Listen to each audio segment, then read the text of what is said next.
Hello. So I wanted to do a quick video because I think I'm gonna do the first chunk of the relationship mini series later today. But right now I just kind of wanted to talk about mom guilt. So it is super easy.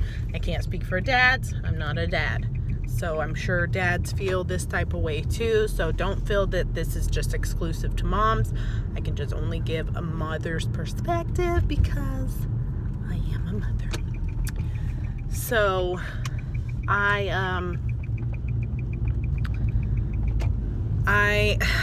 so there's a lot of frustration with mothers because we just have so much guilt about every little damn thing. Like, come on. I want to be able to drop my kid off at school. I want to be able to drop my kid off at daycare.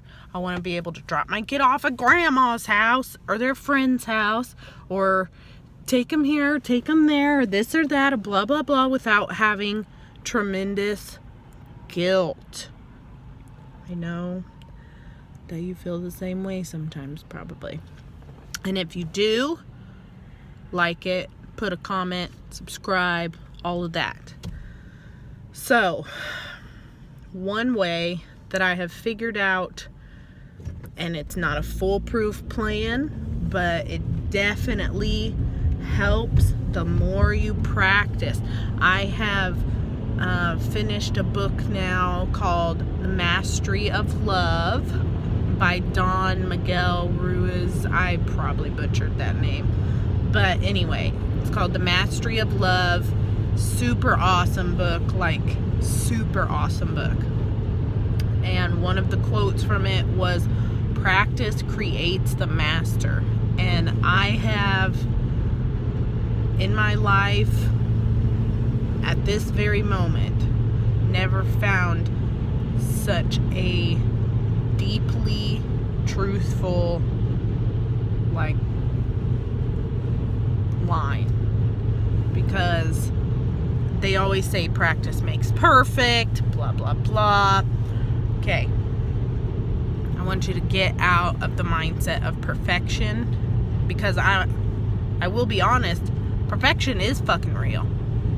There's a lot of people that want to have this mindset of like, well, you can't achieve perfection and blah blah blah.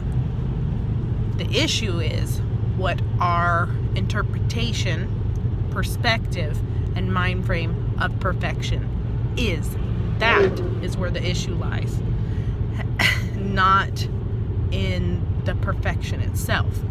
Because if we were to shift our mind frame out of what we believe perfection to be currently, and we realize that everything right now in this moment is perfect, and you can think of perfection in that mind frame, then we realize that perfection is actually possible, because it is always. But anyway, so they say practice makes perfect, blah blah blah, all of that. I don't like those, because then it gives people a feeling of not good enough. I'm not trying hard enough. I'm working my ass off. Like, why isn't it working? I'm practicing all the time. Why can't I be perfect? Well, really, it just lies in your perspective and ideal of what perfection is. It has nothing to do with actual perfection itself. So, practice creates the master is a lot more of a user-friendly, realistic motto, because you can master about anything you want to master. And obviously, we are masters of driving cars. We are masters of getting up in the morning. We are masters of brushing our teeth, or whatever. You can find random little mastery things that you've done. And actually, that would be a really good exercise to kind of get you out of perfection mind frame and realize, like, I'm fucking awesome at a lot of shit. And because we take the small stuff, like mastering the art of being able to get up in the morning, like, that might seem like such a small thing or whatever, and maybe you haven't even mastered it yet, but you can know that that's attainable. Does that make sense? So with mom guilt, the thing that I have learned works for me, I've witnessed it work for most every mom I know, if they really get honest with themselves, is go in the way of feeling good, feeling better. Move in that heart space.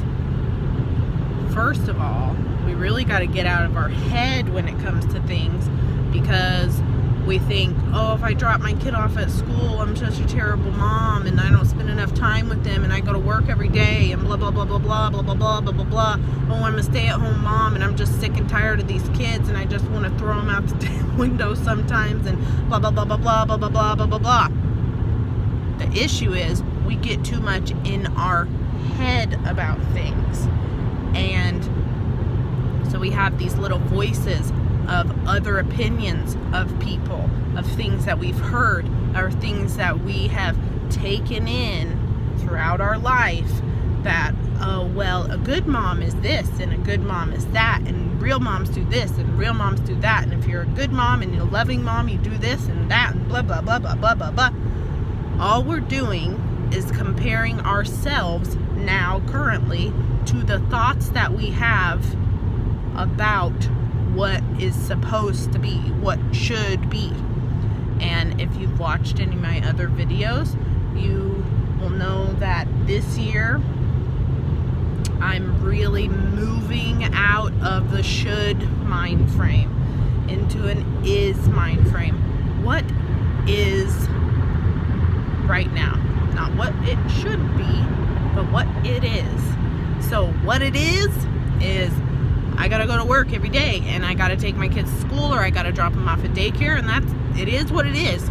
It literally is.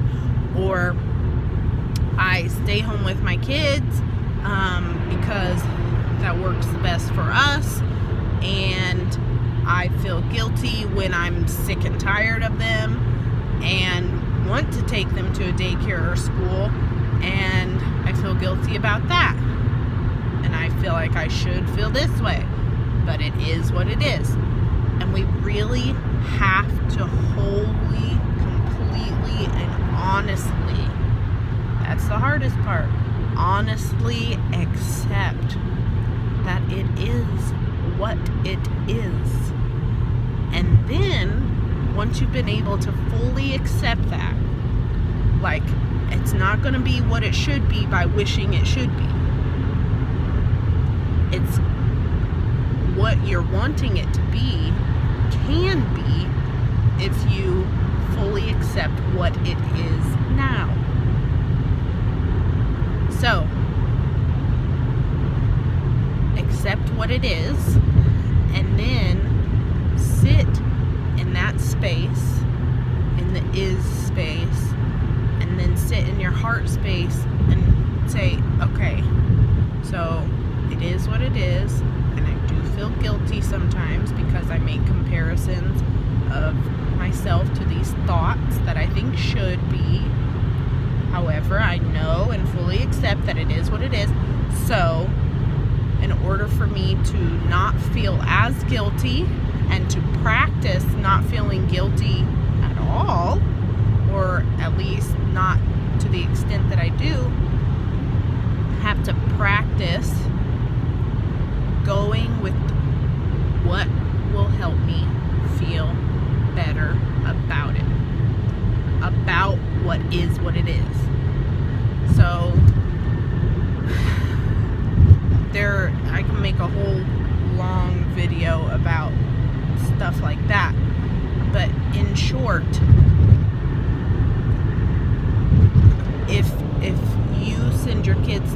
every day, you work all the time, you send them to daycare, you're away from them a lot, what would make you feel better? Now, this is just an example. What would make you feel better is spending quality time with them. It would help you feel more relief. It would help you feel less guilty.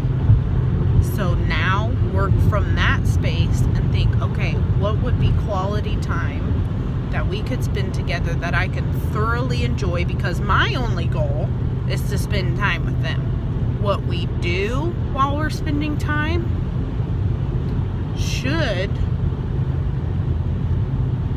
there's that should again, kind of would be better suited, I'll say that, to be what the kids would want to be, would want to do. So my goal and my need, focus on your needs, what would help you feel better. My need is to spend more time with my kids so that I can feel like the good mom that I am, and to help me feel less guilty for being away from them. Now, that's when you want to have a good talk with your children. Hey, so guys, this is what I'm feeling. And our issue a lot of the times is we're scared to talk to our kids about what we feel.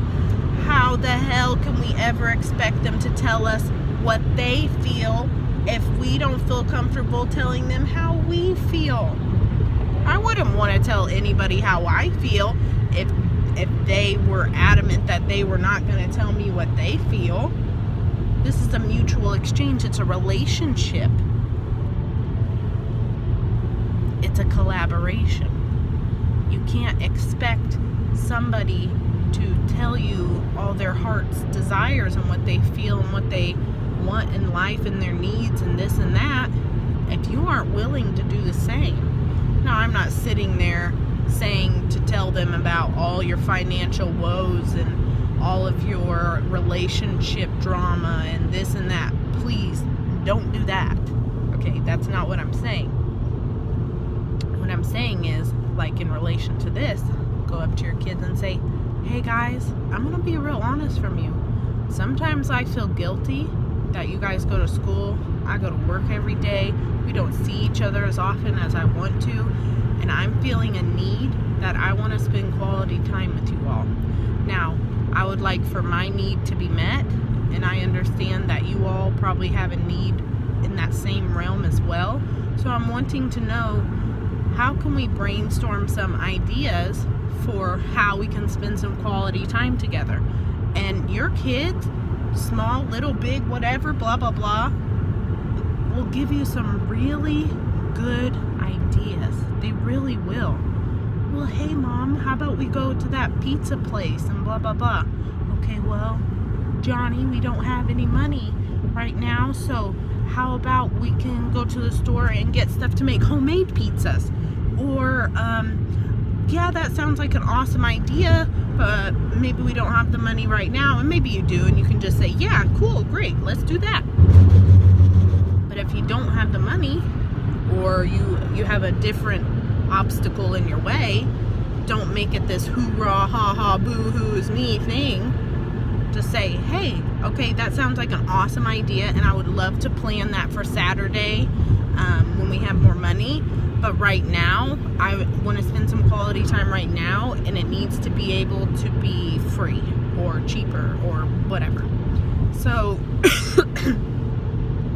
we need to go in the way that helps us feel better. And sometimes it's hard because we haven't been taught. No, that's a lie. Well, not always. But actually, practice creates the master.